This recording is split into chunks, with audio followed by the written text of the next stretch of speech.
Donald Trump's involvement with the Roger Stone sentencing seemed fairly clear yesterday. There have been developments though, and so we want to catch you up. First of all, we want to acknowledge that Donald Trump is saying publicly that he did not get involved with the decision to push for a lighter sentence for Roger Stone. Here he is. No, I didn't speak to the justice. I'd be able to do it if I wanted. I have the absolute right to do it. I stay out of things to a degree that people wouldn't believe, but I didn't speak to him. I thought the recommendation was ridiculous. I thought the whole prosecution was ridiculous. And I look at others that haven't been prosecuted, or I don't know where it is now.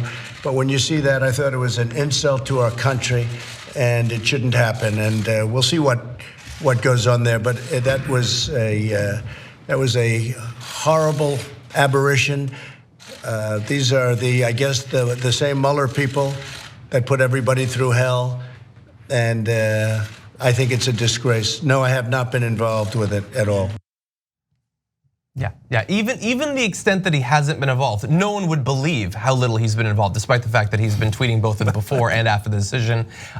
First of all, even if he hadn't, his preferences are obviously clear, particularly for the people in charge of the DOJ that he put there to protect him and his cabal from criminal consequences.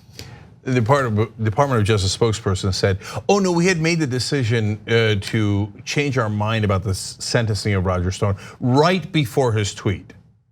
That's likely. I think it was at 1:30 a.m. by the way, the tweet. Yeah. So like at 1:25 a.m. they're like, "What do you think? We just overrule all the career prosecutors, all 4 of them that thought that this was the right sentence." Yeah. Right? Everybody agreed? Oh my God, you guys, you're not gonna believe this. Trump just tweeted about it. What a coincidence. Which by the way, like I feel this overabundance of need to be fair to people who have never once deserved it. It's not like they're never overruled. It is a recommendation. Hypothetically, it doesn't need to be followed. And there are reasons to believe that in some cases, prosecutors might generally push for sentences that are greater than some other people who've been less involved in the case might prefer.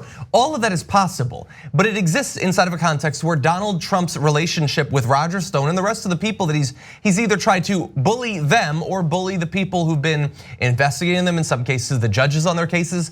All of that is so important. And just to be clear, like yesterday we read the tweet where the original recommendations comes out and he tweets, "It's unacceptable, it's crazy, you can't do it." Obviously stating his preferences, although we didn't know at the time that they'd already decided to change it. That just wasn't public yet. And so then William Barr decides to get involved and he tweets this again, like fully publicly making clear what it is exactly that he wants. He says, "Congratulations to Attorney General Bill Barr for taking charge of a case that was totally out of control and perhaps should not have even been brought. Evidence now clearly shows that the Mueller scam was improperly brought and tainted." That's not true. "Even Bob Mueller lied to Congress." And so they put out the recommendation, 7 to 9 years. He tweets, "It's unacceptable." They decide to lower it. All the people originally involved resign, so Bill Barr takes control, and then Trump congratulates him for not that they already changed their mind, that theory that's out there that they want you to believe. He's saying, no, it was wrong, and Bill Barr came in and stopped it after I made clear that that's what I wanted. Yeah, but John, you'll never believe how little I was involved. Yeah. You'll never believe it. Well, that's true, actually. That's the first true thing he said. I won't believe it. Yeah, I have a hard time believing it, actually. No, guys, let's talk about now the broader implications. Now that impeachment is over, he thinks there are no rules at all, and he's kind of right. He's totally right. Yeah, he's like, I clearly broke the law when I did the deal, when I asked Ukraine to hold up, and I held up their funding to have them do a political favor for my campaign. That's actually 3 violations of the law in there: holding up the funding, asking for a political favor from a foreign country, and getting something in return. So that's extortion, campaign finance violations, and then there's a separate law about holding up the funding. So I broke the law 8 ways to Sunday, and then I told all the Republican senators, shut up and vote that I'm innocent, and don't even do a real case. Make sure you rub it in their face by having no witnesses at all. Even though there's someone who is my national security advisor saying, please, please, I have information about this case. And the Republicans did exactly as I told them to. So who cares if I break the law on this or anything else? What would they do? They'd go through a whole nother impeachment? And what difference would it make? All the Republican senators would acquit me again. The truest thing he ever said was, I could shoot someone on Fifth Avenue and get away with it. Yeah, if they thought that their career depended on me getting away with it. And it does, and so they let him get away with it. Another tweet that was just filled with lies that I want to acknowledge was this one. There was a tweet about Amy Berman Jackson, who was the judge in some of these cases. And he tweeted, "Is this the judge that put Paul Manafort in solitary confinement? Something that not even mobster Al Capone had to endure? How did she treat crooked Hillary Clinton? Just asking." Yeah, that was crazy when she put him in solitary confinement when they didn't even do it to Al Capone, except that she didn't, and he was in incredibly lenient. He had his laptop, he had his phone, he had his own shower and his own, like he had all of these extra perks over and above what anyone else would get. My favorite was he could use his phone, which was in his cell, for 12 hours a day. But to be fair, every call was capped at 15 minutes, which is a big limitation. Except that once you hit those 15 minutes and it disconnects you can just call the person back again and just keep going for 12 hours. Okay, poor Paul Manafort and his ostrich jacket.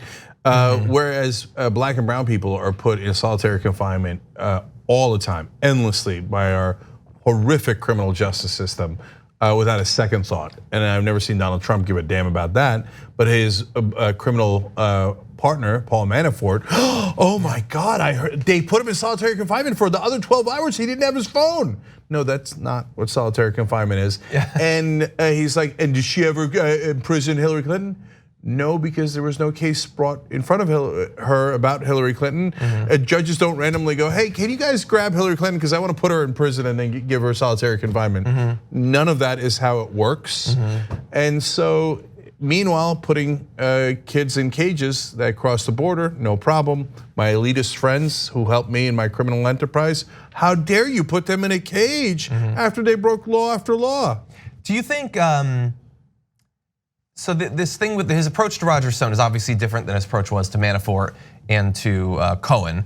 Now Cohen obviously was like more fully turned on him, was willing to testify and all that. So that was a significant difference, but Paul Manafort didn't really do that. And so, like, how frustrated do you think Paul Manafort must be that now Trump is willing to just like stop pretending and just he's gonna do whatever it takes to get Roger Stone out? They're lowering the sentence. He might pardon him tomorrow. But Paul Manafort didn't get that sort of sweet deal. Although perhaps there's an indication that it might be coming, some sort of commutation or something like that. No, you guys aren't getting it, especially if he wins again. I mean, certainly for the next year, but if he wins again, there are no laws anymore. He's like Bill Murray's character at the end of Kingpin. You know, his toupee flying in the wind, going, I'm above the law. And he kind of is. The Republican senators said he's above the law. We don't care what the law is. We will never enforce it on Trump. So yeah, he can do whatever the hell he wants. Yeah. There's no chance of a second impeachment. I'd be in favor of it. I'd do it in a second. But you know, Democratic leadership, they're the weakest people on earth. There's no chance that the Senate would ever convict him of any crime, no matter how clear it is.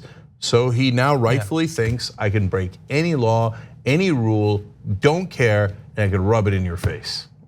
There's no record. I mean, I guess like I would love a second impeachment to go over the territory that should have been involved in the first one. But outside of that, sort of a completionist streak, what would be the point?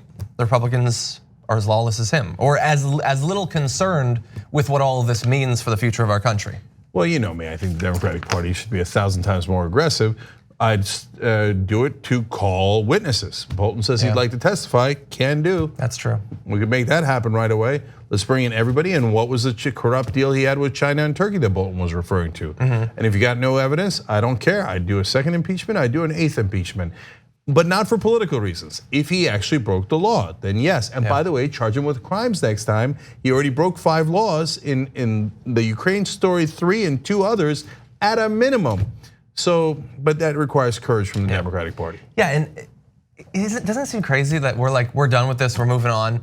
We don't know what John Bolton knows. Like hypothetically, maybe we can read the book or whatever, but there's not gonna be any sort of like cross-examination or anything. And Robert Hyde, what was he doing? What's our hope at this point? Maybe someone will make a documentary someday? He might have been stalking and planning to murder an ambassador. That's cool, let's move on. Don't miss your chance to win a trip to Los Angeles and have dinner with Cenk, Anna, and me. Just head to tyt.com/dinner in LA to register to win. Sign up for a free Aspirations Spend and Save account, register your eligibility, Swipe your aspiration card on daily purchases to gain entries to win a chance to fly to LA and have dinner with the TYT hosts. Not only are you entering to win that dinner in LA with Jank and Anna and myself, but you're also able to deposit your hard-earned money without it going towards fossil fuel exploration or production. And as a friendly reminder, even if you already have an aspiration account, you must still first register to be eligible for the sweepstakes.